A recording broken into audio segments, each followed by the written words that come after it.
People often say anger is loud. It burns fast and fades away. But hatred? Hatred is quiet. It doesn't shout, it waits. It doesn't aim to hurt you once. It wants to slowly erase you. The ancient Stoics understood this very well. They taught that anger is like fire. It flares up, burns bright, then dies. But hatred is poison. It stays, spreads, and weakens from within. So today, let's look at the hidden signs of true hatred and why it's far more dangerous than simple anger. If you ever feel surrounded by negativity, by people who drain your peace or quietly resent your progress, remember, you don't have to walk that path alone. I built a small online space for people who want to grow mentally and spiritually through Stoic wisdom. Inside, I share reflections, one-on-one guidance, and daily lessons to help you live the principles, not just hear them. If you want to walk a path where peace replaces chaos and strength comes from calm, you'll find a link in the description. Let's grow together, calmly, wisely, and free. 1. They never forget your mistakes. One of the clearest signs of real hatred is this. They never let go of your past mistakes.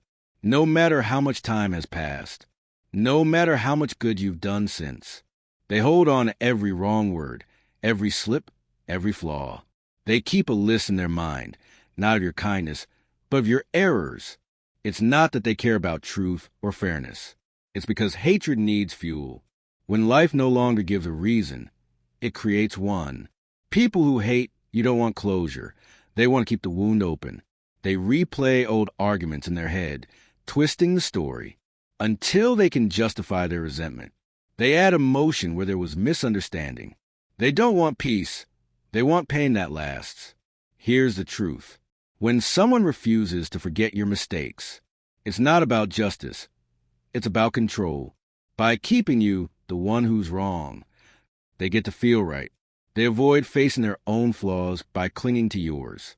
The Stoic Seneca once said, "No one gives true kindness while thinking of repayment." The same goes for forgiveness. If someone forgives but keeps score, it's not forgiveness at all. It's ego. Hatred is like an endless scoreboard, tracking every wrong to protect a fragile sense of superiority. You probably met people like this. They bring up things you did years ago, right when you've finally grown past them. They don't see who you become. They only see who you were. Because hatred doesn't attack who you are now. It attacks who you used to be. Hatred feeds on time. It turns small moments into endless memories. The longer it lingers, the less it remembers the truth. It only remembers how it felt. That's why Stoicism teaches us the opposite path. Don't seek revenge through memory. Seek freedom through letting go. Marcus Aurelius reminded himself every morning, let it go. What's been done is gone if you allow it to be. A hateful person can't do that. They live stuck in yesterday, nourished by resentment, defined by the past they refuse to release. Watch what people choose to remember. The wise remember lessons. The hateful remember injuries. The wise recall what helped them grow. The hateful recall what they can use against others. And ironically, this obsession traps them, because a person who constantly relives yesterday can never live in peace today. So, when you meet someone who never forgets your mistakes, understand, they're not seeking truth. They're seeking control. They're trying to freeze you in your lowest moment, so they never have to face that you've grown beyond it. That's why hatred is so much more dangerous than anger. Anger wants to fight. Hatred wants to stop time. It doesn't fight who you are, it fights who you're becoming. But remember, you are not your past. You are your response to it.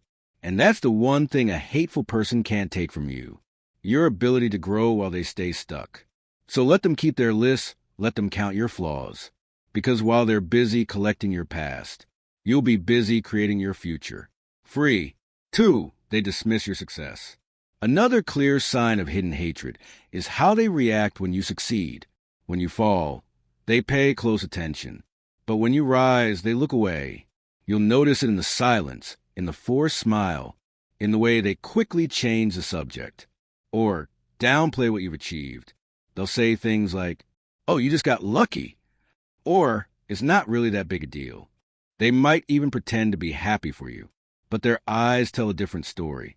Here's the truth. Hateful people don't hate success itself. They hate seeing you succeed without them, because your progress reminds them of their own stagnation. Your growth exposes their lack of it. The Stoic philosopher Epictetus said, "What upsets people is not things themselves, but their judgment about things." To a hateful person, your success is inspiring. It's offensive. It challenges their idea that the world is unfair to them. Because if you can rise despite hardship, it proves they could too, and that's a truth they don't want to face. So they choose to tear you down instead. They compare, they minimize, they mock. They tell stories about how you changed or sold out. But deep down, what they're really saying is, you became what I was too afraid to try. They hate the mirror you hold up, the one that shows them what's possible. If they had just believed more in themselves. A hateful person can't celebrate your wins because they secretly see life as a contest. If you're ahead, that must mean they've lost. They don't understand that growth isn't a race. It's a journey where everyone has their own path. Stoicism teaches that true strength comes from admiring good wherever it appears. If someone else's success threatens you, that's not about them. It's about your insecurity. Marcus Aurelius wrote, "When you see someone doing what's right or achieving something good, rejoice with them, for this too is yours." Meaning, another person's victory doesn't take from you. It reminds you what humans are capable of. But a hateful heart doesn't think that way. It doesn't look at your victory as light. It sees it as a shadow cast on their pride. That's why they try to dim it. Because if they can make your success seem smaller, they don't have to feel so small beside it. So what do? You don't shrink. You don't apologize for shining. You don't downplay your progress to make someone else comfortable. You just keep growing quietly. Let your actions speak louder than their bitterness. Because every time you rise, you expose the weakness in their hate. You show that what they try to diminish still stands tall. And eventually, your peace will say what words never could. That real success doesn't need approval. It only needs purpose. 3. They secretly celebrate your pain. Here's another way hatred reveals itself. They smile when you suffer, even if they hide it. They might not say it out loud. They might even pretend to comfort you. But somewhere behind that sympathetic tone, there's a quiet satisfaction. You can see it in their timing, how they suddenly show up when things go wrong, or how eager they are to check in when you're struggling, but nowhere to be found when life is good. Hateful people feed off imbalance. Your peace starves them, but your pain feeds them. That's because your weakness reassures them. It tells them they were right not to change, not to grow, not to try. When they see you stumble, they feel lighter, as if your pain justifies their comfort. They don't want your downfall because they love watching you fail. They want it because it makes them feel safe again. Hatred needs validation. It can't survive when the person it targets is thriving, so it quietly hopes for cracks. Any sign that your strength isn't real. Seneca once said, "The mind that envies others cannot have peace." Hatred and envy are siblings. One wants what you have. The other wants to see you lose it. That's why hateful people are always watching. They may not wish you physical harm, but they wish your confidence would fade, your energy would drop, your light would dim just enough to stop making them feel small. It's a cruel kind of comfort, a peace that comes from seeing someone else hurt. But it's temporary, and it always turns back on them. Because here's what they don't understand. The same fire that burns you also refines you. Every loss, every heartbreak, every failure teaches strength that no amount of comfort could ever offer. So while they secretly celebrate your pain, you're actually being shaped by it. You're learning resilience, discipline, and depth.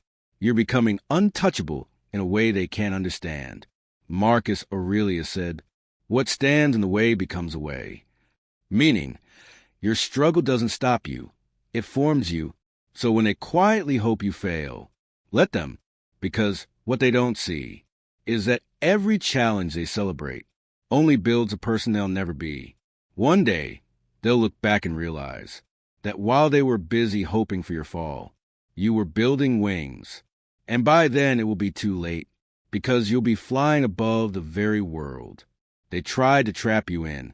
For they imitate you, then despise you for it. A strange thing about hatred is that it often looks like admiration. At first, hateful people don't always start as your enemies. Sometimes they start as admirers. They watch you closely, copy your habits, your words, your choices. Because deep down, they wish they could be like you. They study the way you move through life. They mirror your energy, your attitude, your style. At first, it might even feel flattering, as if they respect or look up to you. But over time, that admiration turns sour, because the more they copy you, the more they're reminded they can't truly be you. They can borrow your ideas, but not your vision. They can wear your confidence, but not your peace. They can mimic your strength, but not your scars, the quiet endurance that built it. And that realization eats at them. It twists their admiration into bitterness. Because copying you doesn't give them what they hope for. It only reminds them of what they lack. Epictetus once said, "You become what you give your attention to." So when someone spends their energy trying to imitate you, they lose sight of their own path. They stop growing as themselves, and instead become a shadow of what they envy. But here's the irony. When they finally realize they can't replace you, they turn against you. They begin to resent the very person they once tried to become. They'll call you fake. They'll twist your story. They'll try to discredit what they once admired. Why? Because it hurts their ego to see. That imitation didn't give them identity. That pretending to be you didn't give them peace. The Stoics warned about this kind of attachment, the danger of chasing what belongs to someone else. Marcus Aurelius wrote, "Be satisfied with what you are, and love the pattern of your own life." A hateful person can't do that. They live in comparison, and comparison is the enemy of peace. So when they realize they can't outshine you, they'll try to undo you, because in their mind, destroying what they can't become feels easier than accepting who they are. But you don't need to fight imitation. You just keep evolving, because when you keep growing, their version of you will always be outdated. They can copy what you were, but never who you are. That's the quiet revenge of authenticity. You don't need to expose fake people. Your growth does it for you. So let them copy your words, your moves, your rhythm. Soon enough, they'll realize that you weren't acting, you were living, and that's something they can never imitate. 5. They disguise hatred as concern. Not all hatred sounds harsh. Sometimes it sounds gentle. It comes wrapped in soft words and polite advice. You'll hear it in phrases like, "I'm just worried about you," or "I'm only saying this because I care." But pay attention.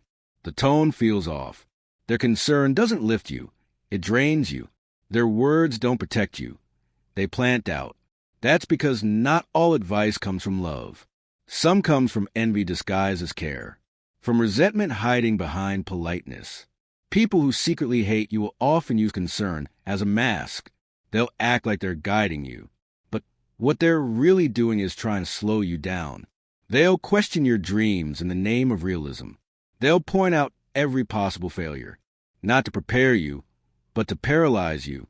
It's a clever kind of control, because if they can make you hesitate, if they can make you second-guess yourself, they don't need to destroy your progress. You'll do it for them. Seneca once said, "An enemy is not he who attacks openly, but he who smiles while wounding."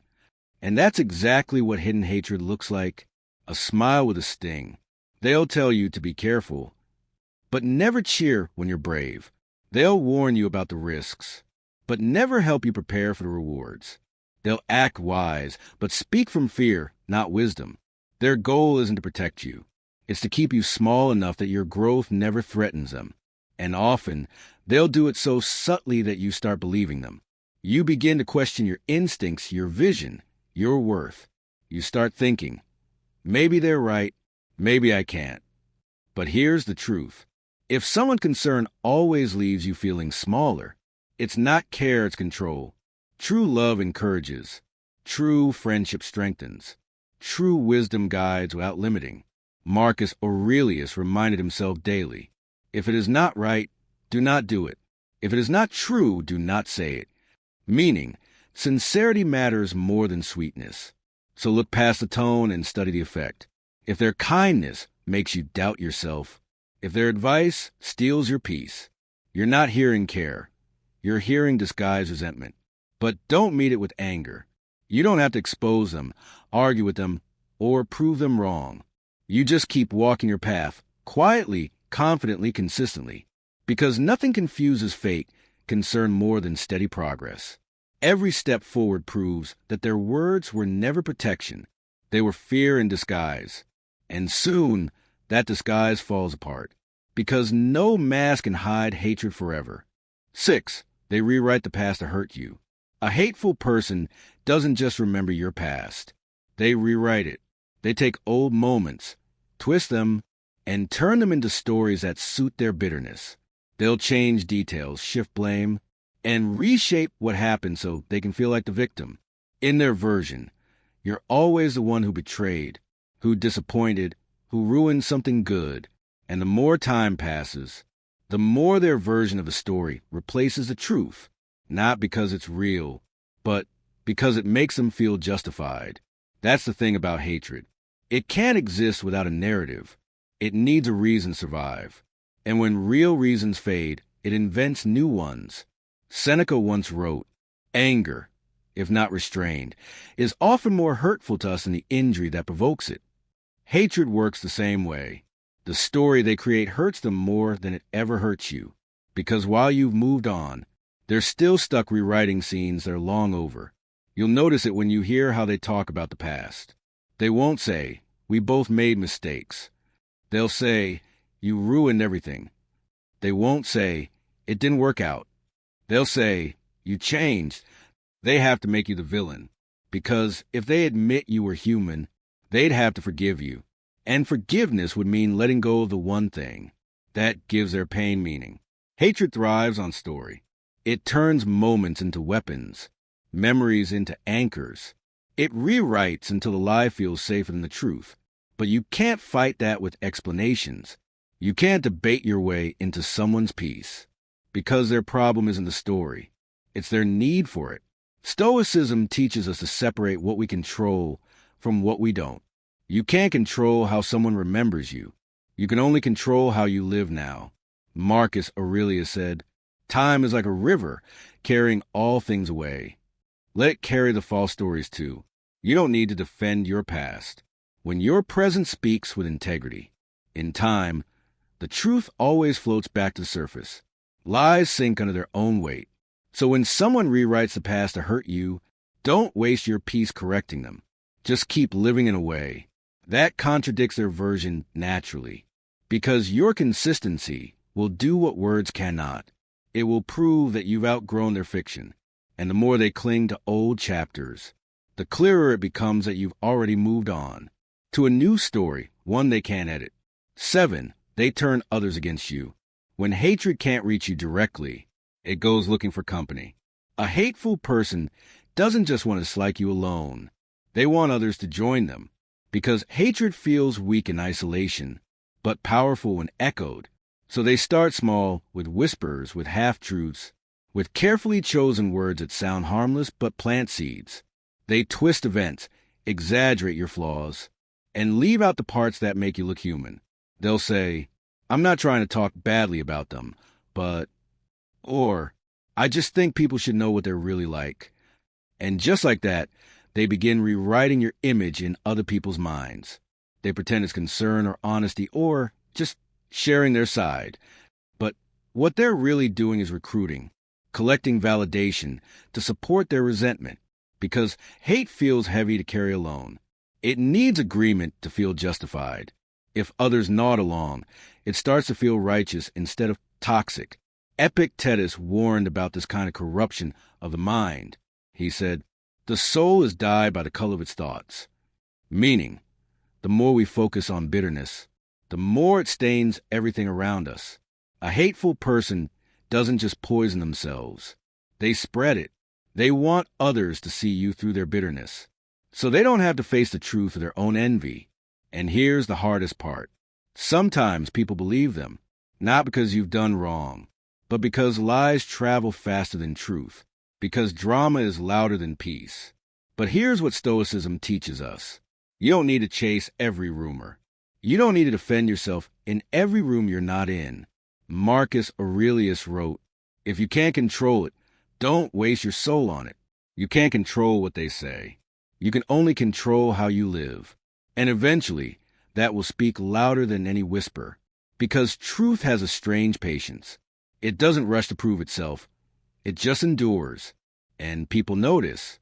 Over time, those who were influenced by lies begin to see the difference between who you are and who they were told you were. The hateful person, meanwhile, finds themselves alone with their bitterness, because even those who join them will eventually feel the weight of their negativity. So don't fight the rumor. Don't defend your name in every corner. Just keep showing up with integrity, kindness, and calm strength, because the louder hatred gets, the more powerful silence becomes. And one day, your peace will make more noise than their entire campaign ever could. 8. They want to see you doubt yourself. The deepest wish of a hateful person isn't just to see you fail, it's to see you doubt yourself. Because doubt is stronger than any wound. If they can make you question your worth, your talent, your purpose, they don't have to defeat you. You'll start defeating yourself. They know how to do it subtly. They'll make small comments, disguised as jokes. They'll say things like, "Are you sure you can handle that?" Or, "Maybe that's too much for someone like you." They'll remind you of your past mistakes. Right before you take on something new, they'll plant tiny seeds of hesitation and then watch them grow. Why? Because confidence threatens them. When you're sure of yourself, they lose their power. So they chip away at your belief until your strength feels like arrogance and your progress feels like luck. Seneca once said, "We suffer more often in imagination than in reality." And hateful people understand that, even if unconsciously. They know the easiest way to harm you is not through your body, but through your thoughts. If they can make you hesitate long enough, you'll hold yourself back. You'll dim your light to avoid being judged. You'll shrink your dreams to avoid standing out. That's how hate wins. Not through open conflict, but through quiet influence. But here's what the Stoics remind us. Confidence built on truth cannot be shaken by noise. Epictetus said, "No person is free unless they master themselves." Self-mastery begins with awareness, knowing when someone's voice is really just your own fear wearing their mask. So when doubt creeps in, pause.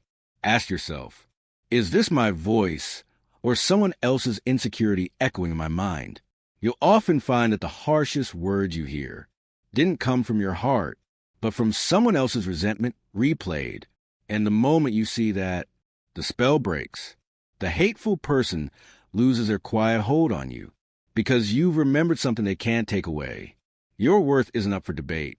So don't argue, don't defend, don't explain your confidence. Just continue calm, steady, focused, because nothing frightens a hateful mind more than someone who believes in themselves and refuses to be shaken. And when they realize they can't make you doubt anymore, they'll have to face the truth. The only power they ever had was the one you stopped giving them. 9, they can't stand your peace. The most unbearable thing for a hateful person is not your success, your talent, or your strength. It's your peace. Because peace means they no longer have influence over you. It means their words don't shake you. Their silence doesn't confuse you. And their presence doesn't disturb your balance. Peace is proof that you've won quietly, without arguing, without revenge, without even trying to prove anything. And that drives them mad. See, hateful people thrive on reaction. They need chaos to feel relevant. When you stay calm, they lose control. Because peace is power they can't manipulate. They'll try to provoke you, to pull you into drama, to make you explain yourself. Anything to get a reaction, because as long as you're reacting, they still matter in your world. But when you stay still, when you stop defending, when you respond with calm instead of chaos, their whole strategy collapses. Marcus Aurelius wrote, "If you are distressed by anything external, the pain is not due to the thing itself, but to your estimate of it. And this you have the power to revoke at any moment. That's what peace is. Choosing not to let someone's bitterness become your burden. A hateful person cannot stand that, because your peace exposes their noise. Your stillness highlights their chaos. Your calm reminds them of the discipline they lack. And nothing hurts an ego more than realizing that it no longer controls the emotion it once triggered. They'll say you become cold, distant, arrogant. But what you've really become is free. You've stopped feeding the energy they thrive on. You've stopped explaining your worth. You've stopped giving attention to noise. That doesn't deserve your silence. The Stoics understood that peace isn't weakness. It's mastery. It's the quiet victory of choosing self-control, overreaction. And once you reach that point, nothing they say or do can truly reach you, because peace builds a kind of armor, invisible, but stronger than any defense. So when your calm starts to irritate others, don't take it as an insult. Take it as confirmation. It means you've grown beyond the level where they can reach you. Keep your peace. Protect it like treasure, because the moment you stop letting them disturb it, they lose the only battle they ever wanted to win, the one for your attention. 10. They'll never admit the truth. A hateful person rarely faces reality. They rarely admit mistakes, and they rarely acknowledge the truth, especially when it exposes their envy, their weakness, or their failures, because truth is dangerous to them. It strips away the mask of superiority and forces them to see themselves as they are. So instead, they twist facts. They rewrite stories. They frame events in a way that keeps them right and keeps you wrong. If you succeed, they'll say it's luck. If you fail, they'll say it's proof of your incompetence. If you point out their behavior, they'll deflect or deny. Nothing is ever your reality. Everything is their version of it. And the cruelest part? They convince others to see it their way. They turn perception into a weapon. So even your allies begin to question what's real. Stoicism offers the antidote. You cannot control what others say, but you can control your judgment. Epictetus reminded us, it's not what happens to you, but how you react that matters. When someone refuses to admit the truth, don't waste energy proving it. Don't argue endlessly. Their stubbornness is not about you. It's about their inability to face themselves. Truth is patient. It endures quietly. Your consistent action, your calm, your integrity will eventually reveal the reality they refuse to see. The Stoics understood this well. The world doesn't need you to fight for recognition. It will notice the pattern of your character long before it notices the distortions in someone else's words. So when you meet a person who can't admit the truth, don't try to convince them.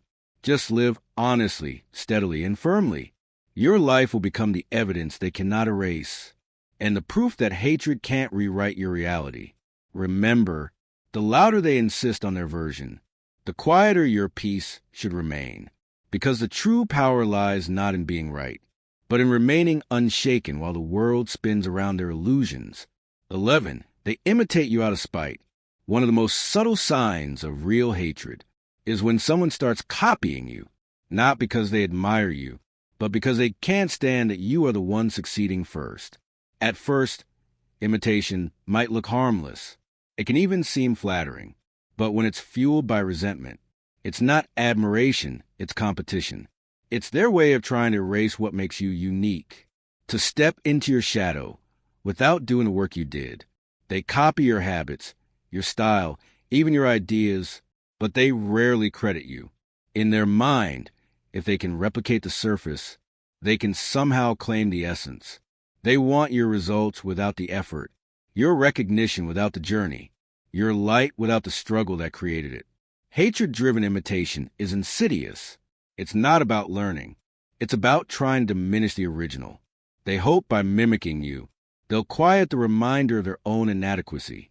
But the Stoics remind us, no one can replicate your essence. Seneca wrote, no man becomes great by imitation.